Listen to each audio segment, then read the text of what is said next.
আসসালামু আলাইকুম, শেখ আপনারা সব অনেক ভালো আছেন। 22,999 টাকায় ভিভো নিয়ে আসলো বাংলাদেশ মার্কেটে অফিসিয়ালি তাদের নতুন আরেকটি ফোন ভিভো Y27, অর্থাৎ এই ফোনটি আমাদের কাছে ইউজ করতে যে লাস্ট ফিউ ডেজ ধরে আমরা এই ফোনটি ইউজ করতেছি। সো এই ফোনটার ওভারঅল এক্সপিরিয়েন্স কেমন ছিল, স্পেশালি ফটোগ্রাফি, গেমিং পারফরমেন্স এবং তার পাশাপাশি ডে টু ডে ইউজ করে এই ফোনটা আমাদের কাছে কেমন লেগেছে তার সব কিছুই আপনাদের সাথে আজকে শেয়ার করবো। সো চলুন তাহলে দেরি না করে শুরু করা যাক। মোবাইলটির বক্স কন্টেন্টে রয়েছে user manuals, sim tray ejector, soft plastic back cover, type C USB charging cable, 44 ওয়াটের ফাস্ট চার্জার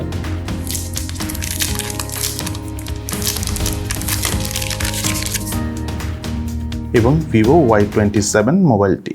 বেশ স্টাইলিশ বক্স হিসেবে আসা এই মোবাইলটি আমাদের কাছে হাতে নিয়ে বেশ ইউনিক লেগেছে। তার প্রধান কারণ হলো মোবাইলটির রিয়ারে ব্ল্যাক কালার প্যানেলের উপর যে বার্গেন্ডি কালারের শেডটা রয়েছে, তার পাশাপাশি মোবাইলটিতে আবার ম্যাট টেক্সচারের ফিনিশিং থাকার কারণে ওভারঅল হাতে নিয়ে একটা প্রিমিয়াম ফিল পাওয়া যাচ্ছিল এবং যে কারো কাছে দূর থেকে দেখতে বেশ ইউনিক লাগবে। এছাড়াও 6.64 ইঞ্চি ডিসপ্লে সহ মোবাইলটির থিকনেস হলো 8.07 মিলিমিটার এবং ওয়েট হলো 190 গ্রাম। ওভারঅল মোবাইলের সাইজটা একটু বড় হলো, ওয়েট ডিস্ট্রিবিউশন ঠিকঠাক হওয়ার কারণে সিঙ্গেল হ্যান্ডে আমরা বেশ কমফোর্টেবল ভাবে এই ফোনটি ইউজ করতে পেরেছি। আমার কাছে থাকা এই মোবাইলটি কালার ভেরিয়েন্টের নাম হলো বার্গেন্ডি ব্ল্যাক। এই মোবাইলটি কিন্তু আরও একটি কালার ভেরিয়েন্ট রয়েছে, সেটার নাম হলো সি ব্লু। বাটন এবং পোর্টসের কথা বলতে গেলে মোবাইলটির রাইট সাইডে রয়েছে ভলিউম রকার এবং পাওয়ার বাটন, এবং এই পাওয়ার বাটনটি সাইড মাউন্টেড ফিঙ্গারপ্রিন্ট স্ক্যানার হিসেবে কাজ করে। মোবাইলটির লেফট সাইডে কিছু নেই। মোবাইলটির উপর অংশে রয়েছে সিম কার্ড ট্রে, মোবাইলটির নিচের অংশে রয়েছে main speaker, primary mic, USB type C charging port এবং 3.5mm হেডফোন জ্যাকের পোর্ট। মোবাইলে থাকা সাইড মাউন্টেড ফিঙ্গারপ্রিন্ট স্ক্যানারের পজিশন আমার কাছে ঠিকঠাক জায়গায় রয়েছে বলে মনে হচ্ছে, সেই সাথে ফিঙ্গারপ্রিন্ট স্ক্যানারটি টাচ করার সাথে সাথে আনলক করে ফেলছিল। এছাড়া মোবাইলে থাকা ফেস আনলক সিস্টেমটা যথেষ্ট ফাস্ট এবং স্মুথ কাজ করে। তার পাশাপাশি মোবাইলটিতে ইম্পর্টেন্ট 27টি সেন্সরসও রয়েছে। এই মোবাইলের স্পিকার পারফরমেন্সের কথা বলতে গেলে সাউন্ডের বেস আমাদের কাছে ঠিকঠাক লেগেছে। তার পাশাপাশি সাউন্ডের ক্রিসপিনেস আমি মনে করি ঠিকঠাকই আছে এবং সাউন্ডের ক্ল্যারিটির কথা বলতে গেলে আমাদের কাছে ভালোই লেগেছে। তার পাশাপাশি স্পিকারটাই 100% ভলিউমে আমরা যে সাউন্ডটা পেয়েছি তাতে কোনো ধরনের কোনো ডিস্টরশনের দেখা পাইনি। ওভারঅল এই ফোনটার স্পিকার পারফরমেন্স আমাদের কাছে ভালোই লেগেছে। অপারেটিং সিস্টেম হিসেবে মোবাইলটিতে রয়েছে অ্যান্ড্রয়েড 13 ভার্সন, ইউআই হিসেবে মোবাইলটিতে রয়েছে ভিভোর ফান টাচ ওএস 13। তার পাশাপাশি মোবাইলটিতে 6GB ভার্চুয়াল র্যাম ইউজ করার সুবিধা রয়েছে। মাল্টিটাস্কিং পারফরমেন্স আমাদের কাছে এই ফোনে বেশ ভালো লেগেছে। আমরা অনেক রাফ অ্যান্ড টাফ ভাবে ইউজ করেছি, মোটামুটি যথেষ্ট ভালো প্রেশার নিতে পারে এই ফোনটি। তার পাশাপাশি র্যাম হ্যান্ডেলিং অর্থাৎ র্যাম ম্যানেজমেন্ট ঠিকঠাক হওয়ার কারণে আমরা ব্যাকগ্রাউন্ডে অনেকগুলো অ্যাপ একসাথে রান করে খুব ইজিলি সোয়াপ করে ইউজ করতে পেরেছি।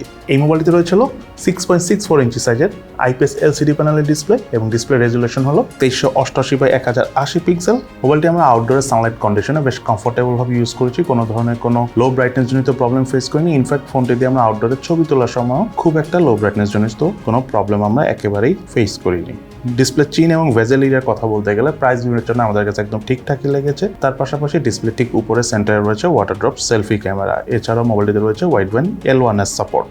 এই মোবাইলটার রিয়ার প্যানেলে রয়েছিল ডুয়েল ক্যামেরা সেটআপ, যার মেইন ক্যামেরাটি হলো 1.8 অ্যাপারচারের 50 মেগাপিক্সেলের ক্যামেরা এবং আরেকটি হলো 2.4 অ্যাপারচারের 2 মেগাপিক্সেলের ডেপথ সেন্সর ক্যামেরা। রিয়ার প্যানেলে থাকা মেইন ক্যামেরাগুলো দিয়ে ছবি তোলার সময় অবজেক্ট বেশ ইজিলি ফোকাস করা যাচ্ছিল অ্যান্ড প্রপার লাইট কন্ডিশনে তোলা ছবিগুলোর কালার ডেপথ যথেষ্ট ভালো ছিল। প্রাইস বিবেচনা ফোন হিসাবে আমার কাছে কালার ডিটেলস মোটামুটি ভালোই ধরে রাখতে পারছিল বলে মনে হয়েছে। সেই সাথে পোর্ট্রেট মোডে তোলা ছবির এজ ডিটেকশন অনেক বেশি ভালোভাবে করতে না পারলেও ডাইনামিক রেঞ্জটা আবার ঠিকঠাকভাবেই কাজ করছিল। এছাড়া মোবাইলটিতে হাইস্ট 1080p 30 ফ্রেম পার সেকেন্ডে ভিডিও শুট করার অপশন রয়েছে। তবে ভিডিও পারফরমেন্স আমার কাছে এই মোবাইল বিবেচনায় এবং এই প্রাইস বিবেচনায় মোটামুটি লেগেছে। সেই সাথে মোবাইলটিতে আরও রয়েছে স্লো মোশনে ভিডিও শুট করার পাশাপাশি টাইম ল্যাপসের মাধ্যমে ভিডিও শুট করার সুবিধা।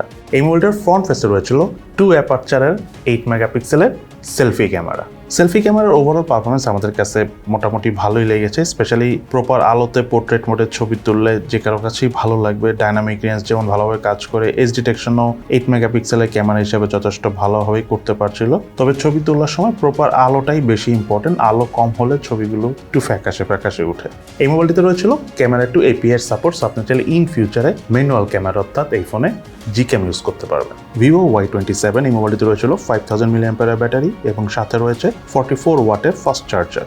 এবং এই মোবাইলটি আমাদের এই 44 ওয়াটের ফাস্ট চার্জার দিয়ে সম্পূর্ণ চার্জ করতে অ্যারাউন্ড 45 মিনিট থেকে 50 মিনিটের মতো সময় লেগেছে। তবে একবার চার্জ করার পর আমরা এই ফোনটির চার্জ ব্যাকআপের কথা বলতে গেলে হালকা পাতলা বেসিক বা টুকটাক ইউজ করে একদিন থেকে স্লাইটলি একটু বেশি চার্জ ব্যাকআপ পেয়েছি। অপরদিকে যখন আমরা এই ফোনটা অনেক হেভি ইউজ করেছি, স্পেশালি লং টাইম ভিডিও দেখেছি বা গেমস খেলেছি, তখন এই ফোনটার স্ক্রিন অন টাইম পেয়েছি আমরা 5 ঘন্টার মতো।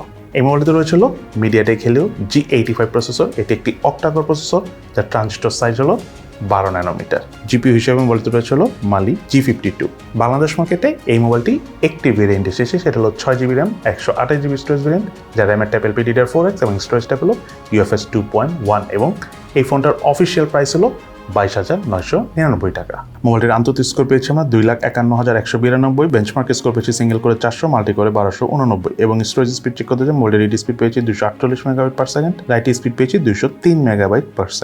এই মোবাইলের গেমিং পারফরমেন্সের কথা বলতে গেলে মিডিয়াটেক হেলিও G85 প্রসেসর থাকার কারণে আমরা মোটামুটি PUBG গেমসটা রান করে ওভারঅল ভালো পারফরমেন্সই পেয়েছি। তবে লং টাইম PUBG গেমসটা খেলার সময় কিছুটা হিটিংয়ের দেখা পেয়েছি এবং যখন হিট হয় তখন PUBG গেমসটা এই ফোনে মোটামুটি অনেক বেশি ল্যাগও করে। তার পাশাপাশি ফোনটা দিয়ে আমরা ফ্রি ফায়ার গেমসটা খেলেছি, ওভারঅল শ্যাডো অফ করে গেমিং পারফরমেন্স আমাদের কাছে ভালোই লেগেছে। আপনাদের কাছে ফ্রি ফায়ার গেমসটা খেলে ভালো লাগবে, তবে PUBG থেকে ফ্রি ফায়ার গেমসটা এই ফোনে লং টাইম গেম প্লে করার সময় খুব একটা হিটিংয়ের আমরা দেখা পাইনি। তার পাশাপাশি ফোনটা দিয়ে আমরা কল অফ ডিউটি গেমসটা খেলেছি, call of duty gaming performance PUBG থেকে যথেষ্ট ভালো লেগেছে। এই ফোনে খুব একটা ল্যাগিং বা ফ্রেম ড্রপের দেখা পাইনি। সেই সাথে ফোনটাতে আমরা অ্যাস্ট্রোনট গেমসটা খেলেছি, গেমটা যখন স্টার্ট হয় তখন কিছুটা ল্যাগ করে, বাট আস্তে আস্তে লং টাইম গেম প্লে করার সময় সেই ল্যাগিং বা ফ্রেম ড্রপের দেখা পাইনি। বলা যায় যে মোটামুটি আমরা স্মুথলি গেম প্লে করতে পেরেছি। তার পাশাপাশি ফোনটা দিয়ে আমরা eFootball গেমসটা খেলেছি, গেমিং পারফরমেন্স আমাদের কাছে যথেষ্ট ভালো লেগেছে, বলতে পারেন যে বাটার স্মুথ পারফরমেন্সই পেয়েছি। আপনারা যারা eFootball গেমস খেলে থাকেন তাদের কাছে এই ফোনে খেলে অনেক ভালো লাগবে, বিকজ এই ফোনের ডিসপ্লের কালারটা অনেকই ভাইব্রেন্ট, সো গেমিং করার সময় অনেক মজা পাবেন, স্পেশালি লং টাইম গেম খেলে।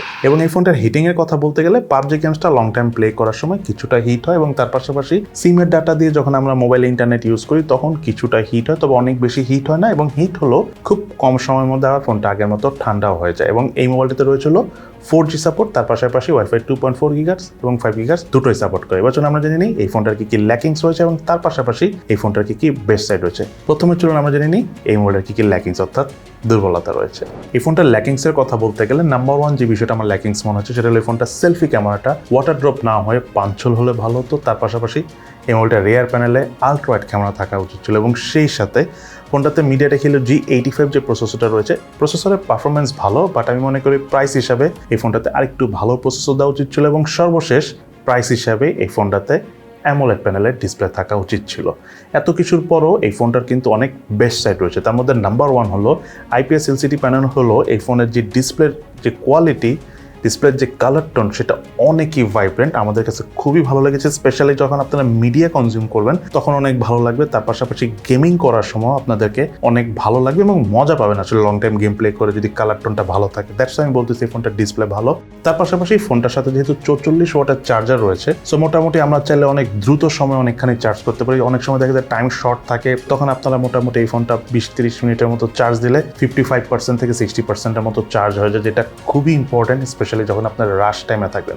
দেন এই ফোনটার ফটোগ্রাফি পারফরমেন্সের কথা বলতে গেলে ছবির পারফরমেন্সগুলো নিয়ে আমি এখন আর কথা বলবো না, আমাদের ক্যামেরা সেকশনে আমি একটু আগে কথা বলে এসেছি, সেখান থেকে আপনারা দেখে নিতে পারেন। বাট ক্যামেরা পারফরমেন্স আমাদের কাছে ঠিকঠাকই লেগেছে। সেলফি ক্যামেরা পারফরমেন্স আমি বলবো যে ওভারঅল ওকে লেভেলের আছে। তার পাশাপাশি ফোনটার গেমিং পারফরমেন্সের কথা বলতে গেলে ইন ডিটেলসে আমরা আমাদের গেমিং সেকশনে কথা বলেছি, সেটাও আপনারা গেমিং সেকশনে যে দেখে নিন।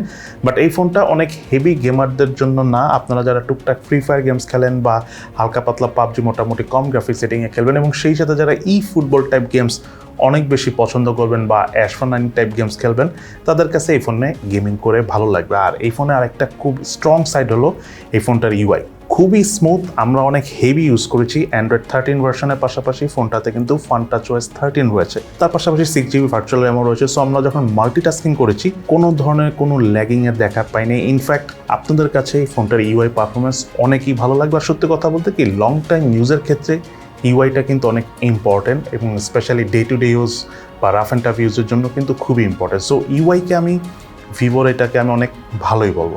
যাই হোক, সব কথা শেষ কথা, এই ফোনটা আসলে কাদের জন্য কেনা উচিত হবে?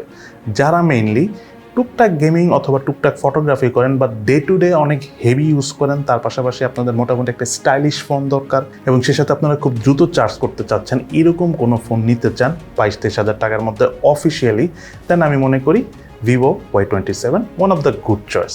বাকি এটা আপনাদের ইচ্ছা, যেটাই কিনবেন বুঝে শুনে কিনবেন, যেই ফোন কিনবেন বুঝে শুনে কিনবেন। সো এই হলো আমাদের আজকের ভিডিও এবং আপনাদের কাছে Vivo Y27 এই মোবাইলটি কেমন লেগেছে সেটা কিন্তু অবশ্যই ভিডিও নিচে কমেন্টস করে জানাবেন। সো সবাই ভালো থাকেন, সুস্থ থাকেন, ইনশাল্লাহ দেখা হবে ফিউচারে।